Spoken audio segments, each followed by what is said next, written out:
What gives you opportunities is other people doing dumb things. And it's that.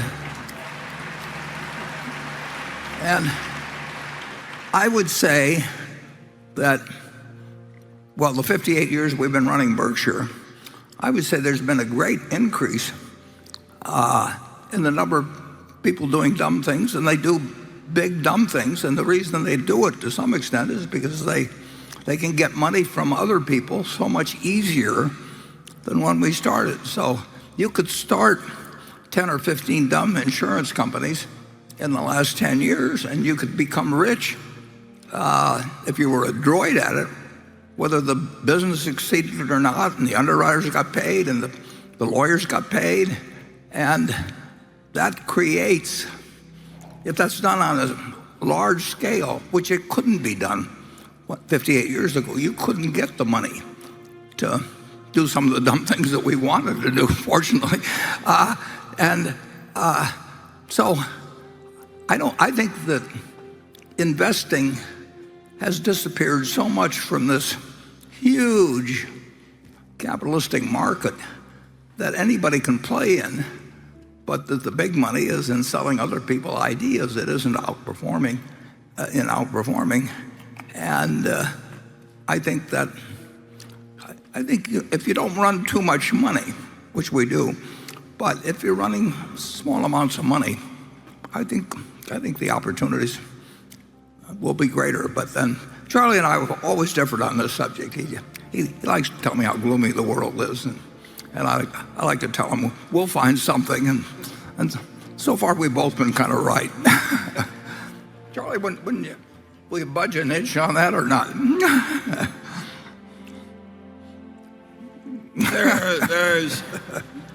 There is so much money now in the hands of so many smart people, all trying to outsmart one another and outpromote one another, getting more money out of other people. And it's a radically different world from the world we started in. And I suppose it will have its opportunities, but it's also going to have some unpleasant episodes. But they're trying to outsmart each other in arenas that you don't have to play. I mean, if you look at that government bond market, the Treasury bill market, I mean, you've got this one bill that's out of line with the others. We bought over $3 billion of it the other day, but those are people. The world is overwhelmingly short-term focused, and if you go to an investor relations call, they're all trying to figure out how to fill out a sheet to show the earnings for the year, and the management is interested in feeding them expectations that will slightly be beaten. I mean, that is a world that's made to order for anybody that's trying to think about what you do that should work over 5 or 10 or 20 years. And I just think that I would love to be born today and go out with not too much money and hopefully turn it into a lot of money. And Charlie would too, actually. He just like he would find something to do, I will just guarantee you. And it wouldn't be exactly the same as before, but he would have a big pile. I would not like the thrill of losing my big pile into a small pile. Well, I like my big pile just the way it is. Well, we agree on that, incidentally. Okay. Yes, we do. You're one of the most extreme lovers of the big pile. Charlie? Well, tell them the story of the Japanese investment. That should be told again. That's a nice story. Well, it was pretty simple. I mean, back when I started, other people were going through Playboy, and I was going through Moody's, basically. And there's a movie out called Turn Every Page, which I saw again for the second time a couple of days ago, Lizzie Gottlieb, and I recommend everybody in this world watch that, because I turned every page in the past. And I did it for thousands and thousands of pages in Moody's, and I did it at the Department of Public Utilities in Boston. I did it in the insurance department. You just kept turning pages. Well, that goes on for a while, but now we need big ideas in order to find things. And what was your question, Charlie? Tell them about the Japanese. Well, the Japanese thing was simple. I mean, I like looking at companies. I like looking at figures about companies, and here were 5 very, very substantial companies, understandable companies. Most of them, maybe all of them, we'd done business with in a dozen different ways. If you go a couple miles from where this place is, our last coal generating plant was built by one of the companies. So here they were sitting as a group where they were earning, we'll say 14% on what we were going to pay to buy them. They were paying decent dividends. They were going to repurchase shares in some cases. They owned a whole bunch of businesses that we could understand as a group, although we didn't mean we had deep understanding on any, but we seen them operate and everything. There wasn't anything to it. And at the same time, we could take out the currency risk by financing in yen, and that was going to cost us a half of 1%. Well, if you get 14% on one side and a half a percent on the other side, and you've got money that forever, and they're doing intelligent things and they're sizable, so we just started buying them. I didn't even probably tell Greg until maybe 6 months after we'd gotten going, and then when we hit 5% in all of them, we announced on my birthday and at 90th that we owned over 5%, and recently went over for the first time to visit with them, and we were more than pleasantly surprised, delighted with what we find there. And now we own 7.4% of it. We won't go over 9.9 without their agreeing, and we sold another 164, whatever it is, billion of yen. Would have done for us if we only had $5 billion or something, and it made $10 billion simply in that way. Yeah. We would look like heroes. Now 10 billion just sort of disappears as a little dot in Berkshire's reports. But it's fun. And it is fun, and it is $10 billion. And Charlie says it keeps me out of bars when I talk to him about it. And I probably talked to Charlie about this the year after I started. But who knows? I mean, I knew he'd like it. I mean, obviously, we tried to do every dollar we would do. We could only do about 10 billion. Yeah. Well, not even quite that much. Yeah. But we are 4 or 5 billion ahead plus dividends, and we got a carry that's terrific, and they welcome us, and they should welcome us, but we love it the way they're operating. We're not there to tell them what to do in the least. So we did, but we did say we never go over 9.9, and we mean it, and they know that we'll be true to our word. And I went over there partly to introduce Greg to those people, because we're going to be with them 10, 20, 30, 40 years from now, and they may occasionally find something that we can do jointly, and they look forward to doing that, and we look forward to it. And in addition, we have some other operating businesses in Japan. So, Greg, do you have anything? The only thing I would add is that, one, as Warren, you went over there, it was to build the trust with these Japanese companies, because we do hope there's long-term opportunities. But fundamentally, as you highlighted, they're an incredible, they've been a very good investment. I'd also highlight the 5 meetings we had were really quite remarkable. I mean, these companies, the culture and the history around it and how proud they are, there's just moments of learning from them. So it was just a great experience to spend really 2 days with the 5 companies. And an issue that we intended to be 56 billion of yen that we were issuing and selling turned out to be 164.4 or something like that. Everything's worked so well, and as Charlie says, it doesn't move 500 billion of net worth that much.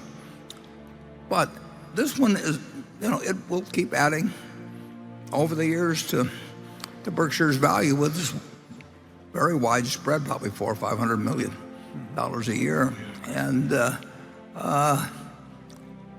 we'll just keep looking for more opportunities.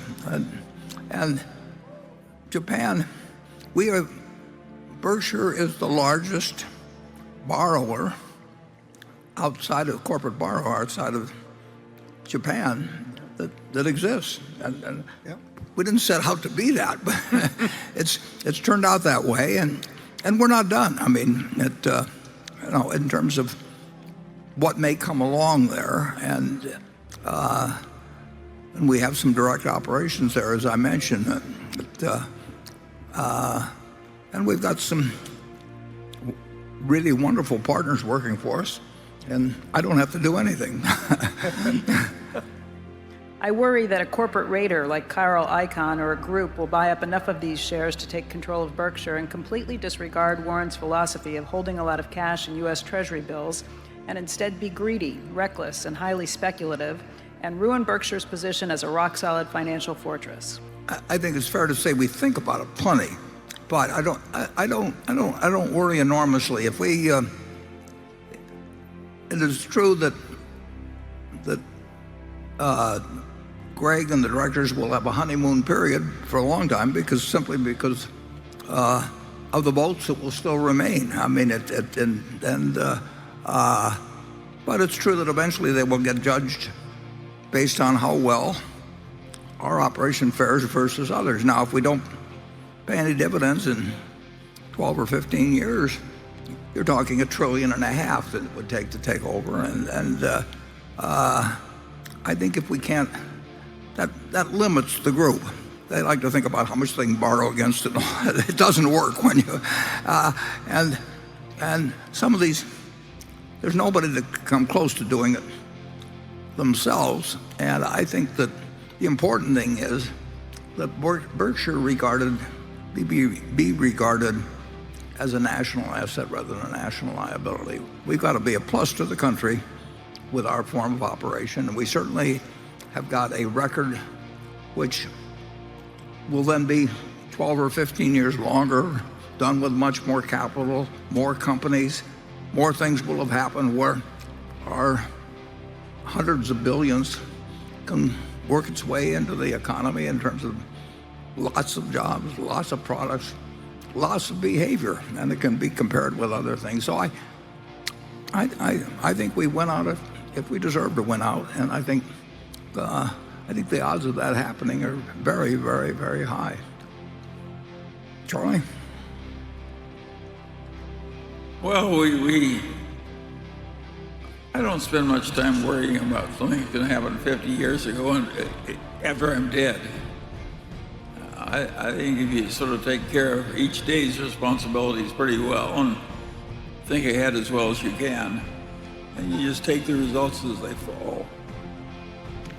So I'm philosophical, but I'm not. I think he's fretting unnecessarily. Okay.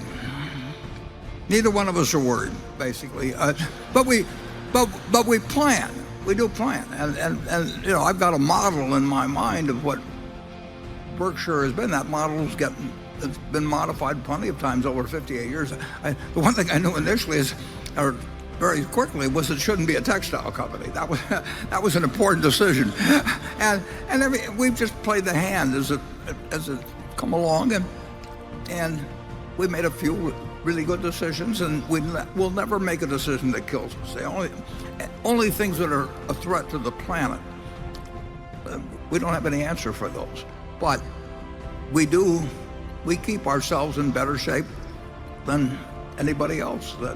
And we just aren't going to have big maturities of debt that come along. We aren't going to have insurance policies that can be cashed in en masse, and we will sit with what looks like a huge amount of capital, and it is a huge amount of capital, but there's a huge amount of earning power, there's a huge amount of diversity, everything. So our business model will be graded, and it'll be graded against a whole lot of people that we'd like to be graded against. So I think we're handing something very secure over to the future, and I think we've got the shareholder base like nobody has. I mean, there isn't anybody in the country that I know of, unless they've had an employee-owned company prior to going public or something of the sort. But this is the product of 58 years of regarding the shareholder as the owner of the company. But what does that mean? That means having happy customers. It means being